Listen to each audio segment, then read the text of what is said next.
नमस्ते दोस्तों, आप सभी का स्वागत है मेरे चैनल में जीरो टू हीरो। आज का लेक्चर का टॉपिक है डिक्शनरीज। लेक्चर स्टार्ट करने से पहले आप सभी से रिक्वेस्ट है कि मेरे चैनल को सब्सक्राइब करें और लेक्चर पसंद आए तो लाइक बटन को हिट करें। चलिए शुरू करते हैं।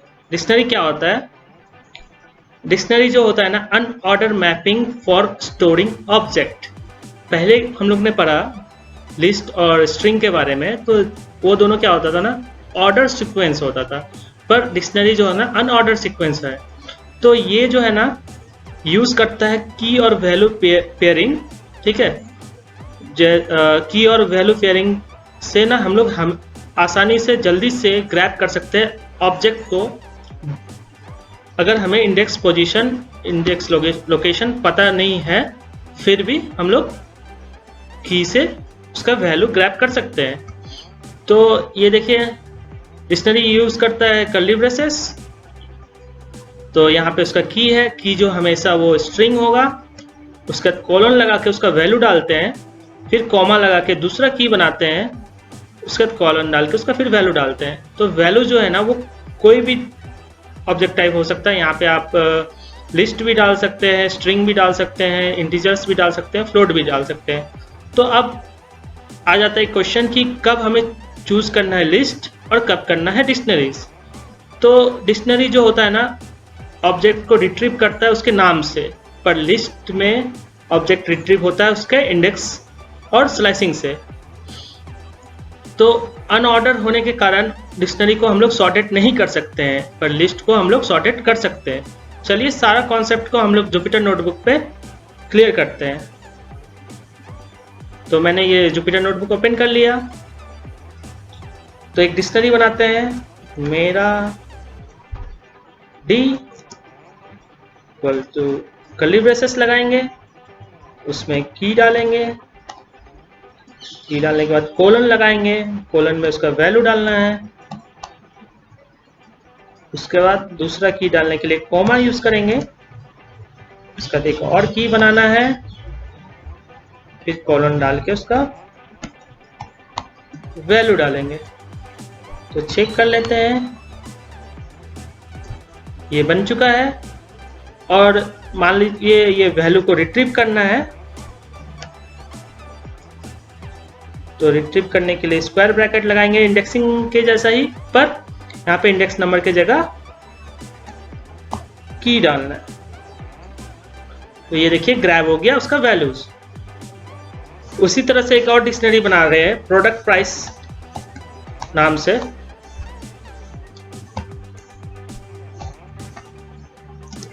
इसमें प्रोडक्ट डाल देते हैं मैंगो, ये उसका की हो गया।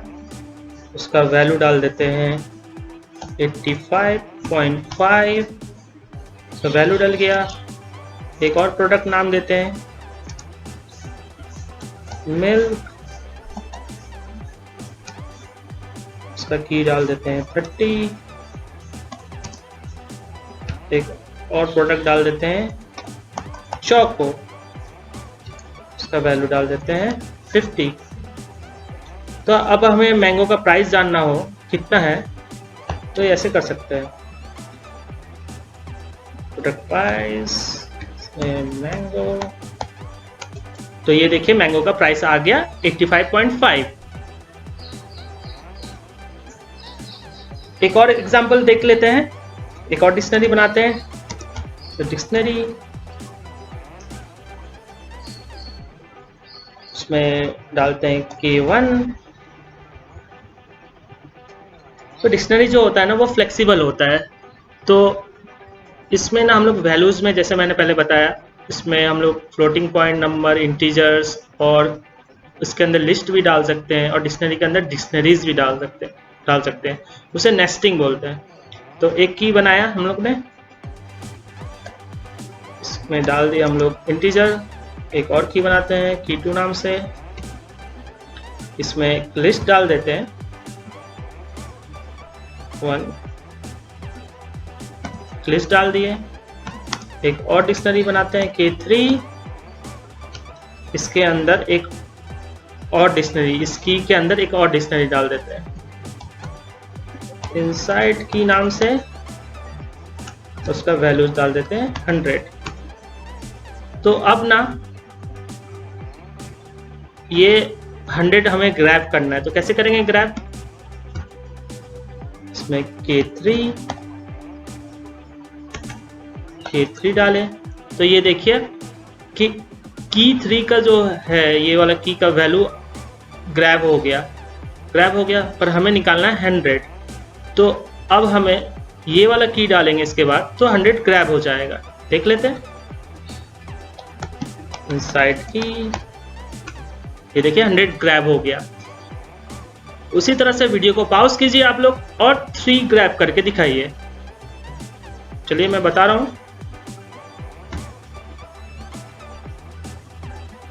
पहले करना है K2 ग्रैब हो गया। अब हमें 3 ग्रैब करने के लिए, क्योंकि ये लिस्ट है तो लिस्ट में हम लोग इंडेक्सिंग कर सकते हैं, तो 0 1 2 डालेंगे।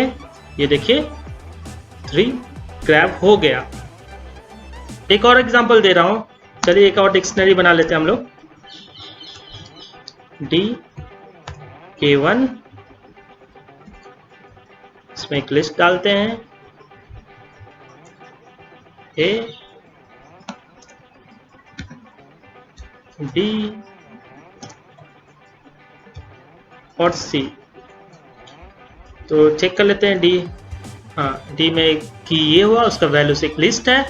तो हम लोग ना इसमें ट्राई करेंगे C को ना कैपिटल लेटर में कन्वर्ट करने का, ठीक है। तो हम लोग इसको इस तरह से कर सकते हैं,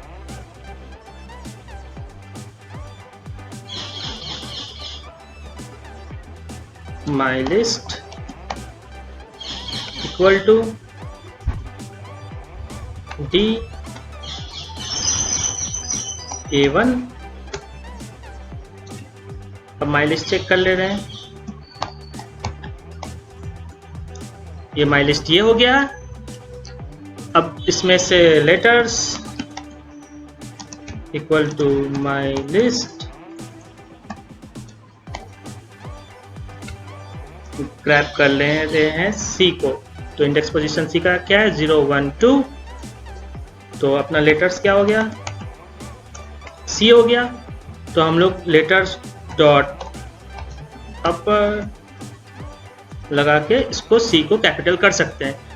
इतना लंबा करने से अच्छा हम लोग एक लाइन में भी इसे कर सकते हैं। इसको कॉपी कर ले रहा हूं।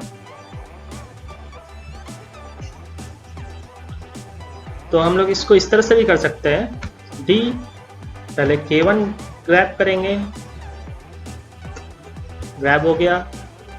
अब इसमें हम लोग को क्या करना है, C ग्रैब करना है। तो 0 1 2 इंडेक्स पोजीशन 2 डाल दिए, C ग्रैब हो गया। तो यहाँ पे डायरेक्ट डॉट अपर, तो ये एक ही लाइन में C को कैपिटल कर सकते हैं। आप समझ ही सकते हैं कि पाइथन कितना फ्लेक्सिबल है। इतना बड़ा कोडिंग की जगह आप एक लाइन में भी उसे कर सकते हैं।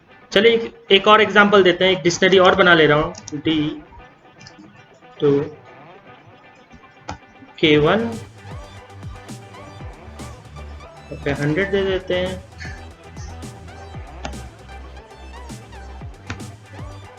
K2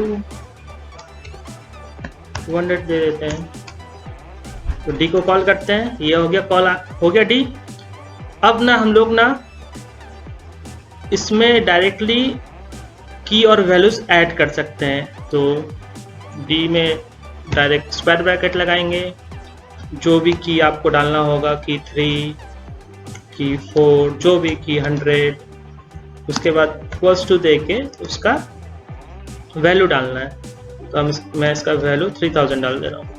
तो अब D को कॉल करेंगे, ये देखिए की 1 की 2 पहले से था और की 100 में हमने अभी बनाया, वो ऐड हो गया। इसी तरह से ना हम लोग ना चेंज भी कर सकते हैं वैल्यू कीज का। जैसे D K1 का वैल्यू क्या है 100 है। तो इसे हम लोग चेंज करके देखते हैं कैसे चेंज करेंगे। तो इक्वल टू एक स्ट्रिंग बना दे रहे हैं इसमें 100 और फिर से D को कॉल करते हैं, ये देखिए चेंज हो गया वैल्यू उसका। चलिए अब डिक्शनरी का कुछ इनबिल्ट मेथड्स देख लेते हैं। इसी डिक्शनरी को ले लेते हैं, डी डॉट टैब दबाएंगे तो आ गया इसका इनबिल्ट मेथड्स। तो की एक मेथड है, तो इसमें जितने सारे की हमने डाले हैं डिक्शनरीज के अंदर वो बता दिया, की 1, की 2 एंड की 100। उसी तरह से डी डॉट टैब दबाएंगे, आइटम्स करेंगे तो उस डिक्शनरी में जितने सारे आइटम्स है वो बता दिया। तो आइटम्स जो है देखिए टुपल्स के फॉर्मेट में है। तो टुपल्स के बारे में मैं अभी तक बताया नहीं हूँ, इसके बाद वाले लेक्चर में टुपल्स के बारे में बताऊंगा तो आपका कॉन्सेप्ट क्लियर होगा। एक और है डी डॉट वैल्यूज, तो इसमें जितने भी कीज के वैल्यूज है वो इसमें बताएगा। ठीक है दोस्तों, आज हमने डिक्शनरीज में बहुत कुछ सीखा है। इसमें कैसे कीज एंड वैल्यूज डालने हैं, उसके बाद मैंगो का प्राइस निकालना सीखा, उसके बाद फिर उसमें नेस्टिंग भी किया, इसमें डिक्शनरी के अंदर लिस्ट भी डाले, फिर डिक्शनरी के अंदर डिक्शनरीज भी बनाए। उसके बाद इतना लंबा कोड लाइन की जगह एक लाइन में हम लोग ने कोड करना सीखा। उसके बाद डिक्शनरी के अंदर एक और कीज और वैल्यूज डालना सीखा। उसका डिक्शनरी का वैल्यूज को रिप्लेस करना सीखा। उसके बाद उसका इनबिल्ट मेथड के बारे में जाने। ठीक है दोस्तों, फिर मिलते हैं नेक्स्ट लेक्चर में टुपल्स के साथ। आज के लिए बस इतना ही। Thank you.